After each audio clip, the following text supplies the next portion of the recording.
All right. Good day. I am from Global Ace Agency here in Malaysia, and I am the Filipino recruiter. I receive hereby data from BBL Agency in the Philippines. Am I right? Yes. Can you speak English or can you understand English? Yes, ma'am. Little bit. Okay, as long as you can communicate with the employer, is we don't have any problem. But if you really don't know how to communicate, there is no point of coming here. Okay? Okay. Are you a 100% willing to come and work here in Malaysia? Yes, ma'am. Do you have any friends or any family members working here? No, nothing. Okay, make sure of it, okay? I don't want later that once you come to work here, you will going to tell us, Mom, I have a brother and sister here working here in Malaysia. No such a thing. Because in the first place, in our initial interview, we did ask you if you have relatives working here, okay?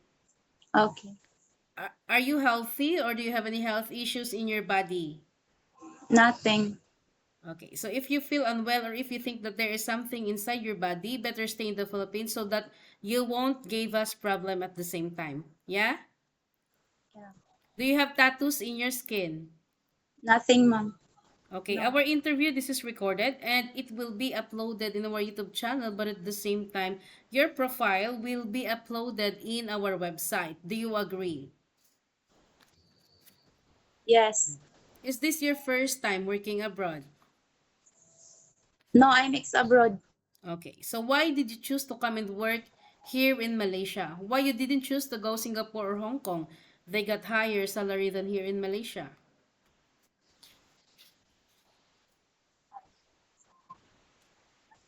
I want in Malaysia because the salary is good. Salary is good, ah. Okay, can you help me introduce yourself, please? What is your name? Janet. What is your complete name? Janet Mahosay Calado. How old are you? 30 years old. Do you have your passport ready? Yes, ma'am. Are you single or married? Married. How many children do you have? One. How old is the child? 9 years old. How old is your husband and what is his occupation? 35. Sorry, can you repeat again? 35 years old and what is his occupation? He is security guard. Security guard. When is your birthday? December 30, 1994. What is your height and your weight? 5'2" and 45 kilo. What about your religion? Christian Baptist. What is your educational background? High school graduate only. Is your husband allowed you to come and work here in Malaysia? Yes. Who will going to take care of your son later or kid later once you come to work here? My mother. How old is your mother and what is her occupation? 62 years old and she is housekeeping. What about your father?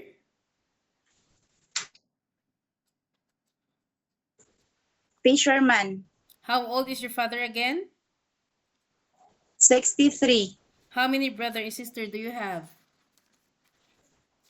4. 3 sister and 1 brother. What is your rank in your family?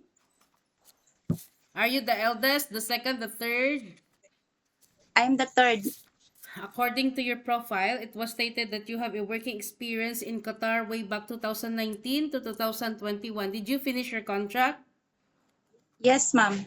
What is your job responsibilities to your previous employment in Qatar? Um, all around and take care the 2 twins baby. How old is the 24 twins that you take care? years old. 4 4 years old. coming 5. Oh. Yes. So while taking care of these twins, according to you, you do the house chores, cooking, laundry, and ironing?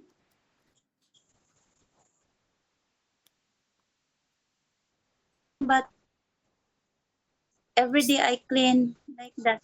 Okay, sorry, can you repeat again because you're quite choppy. So you do house chores, cooking, laundry, and ironing? Yes, ma'am. while taking care of the twins, which is 4 years old, right? Yeah. Okay, so what happened? Of course, you finished your contract. Why you didn't continue working with this employer? Why you decided to go back home in the Philippines? Because of the time pandemic.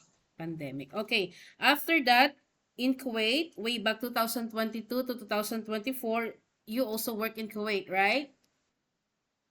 Yes. Did you finish your contract? Not yet. How many years or how many years you worked there? 1 year and 3 months. 1 year and 3 months. Okay. What month did you started in 2022 and what month did you ended in 2024? Yeah. What is yeah? January. Okay, January what? 2022? Hmm, I go back in Philippines is January 2024. So what year did you started in 2022? What month is it? October October. month. Okay. Yeah. So what happened? Why you didn't finish your contract here in Kuwait? The problem is my salary. What kind of problem in salary the employer didn't give you? Yeah. And she will give me 1 month only salary. Oh, so Always why delay. you worked there 1 year and 3 months? Every month the Yeah. employer didn't give you the salary. Not every month. Not every month she gave your salary, is it? Yeah. So like for She always example, give. how many months before she passed your salary? Example, I have 3 months salary and then she will give me 1 month only. Oh, so that's why you decided to terminate your contract. Yes. You go back home in the Philippines. Did you compensate the employer? Did you pay the employer because you terminate your contract?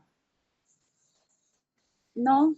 No, okay. So later I will explain to you. What is your job responsibilities, your previous employment in Kuwait?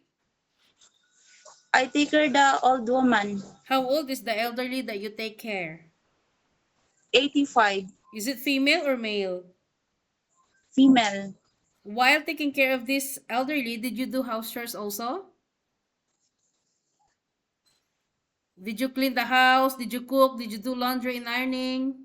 No, only take care of the old woman, ma'am. Oh, so you focus on taking care of the elderly. Yes. Is there any helper inside the house? Nothing. So you are alone inside the house. Yeah. Okay, so being an OFW is not new for you, okay? You already got your experience in Qatar and Kuwait, but I would like to let you know the reality of working here in Malaysia. Houses here is quite big, employers here is very particular when it comes of cleanliness. Yeah? So you need to Oh, expect those unexpected things because you might experience some things that you didn't experience in Middle East, okay? okay. Are you ready for any task that the employer will be given to you? Yeah. Can you take your children or baby while doing house chores at the same time? Yes. Can you take your elderly people? Yes, ma'am. Can you cook? Yes. So you can learn some, like you are willing to learn some new recipes. Yeah. Can you caregiving for bedridden patient and disabled person? Yes. Are you okay to take care pets? It's a yes or no. No. It's okay. So this is a 2 years contract, okay? Any uncertain situations that might happen to your family back in the Philippines, please be remind yourself that you cannot easily go back home. Terminating of contract, you know that there will be a consequences, which is you need to pay your employer, and at the same time, the agency has nobody force you to come and work here in Malaysia. Are you aware of it? Yes, ma'am. Usage of mobile handphone, you cannot hold your phone for 24 hours, but instead you can hold it during nighttime only. After you finish your job for the whole day, and you will render your phone on the next morning before you start your work. Of course, Oh, you are entitled to have a rest once a week, but you are not allowed to go out on your rest day. You will going to stay only inside the employer's house, and if you will work, employer will going to compensate your salary. Are you okay with our rules and regulations? yes, ma'am. We don't force people to come here, okay? If you disagree, you better stay in the Philippines or find job opportunities into other countries. Always remind yourself why you wanted to come and work abroad, because you wanted to sustain your family's needs and you wanted to give a better future for your family also at the same time. In Philippines, you can be the boss there, okay? You can do whatever you want, but here in Malaysia, no such a thing. We need to follow the rules and regulations of the employer, and we need to respect the culture of the employer at the same time.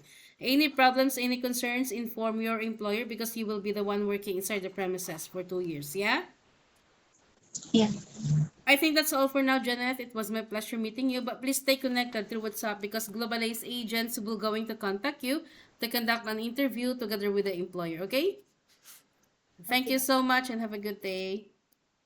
Thank you.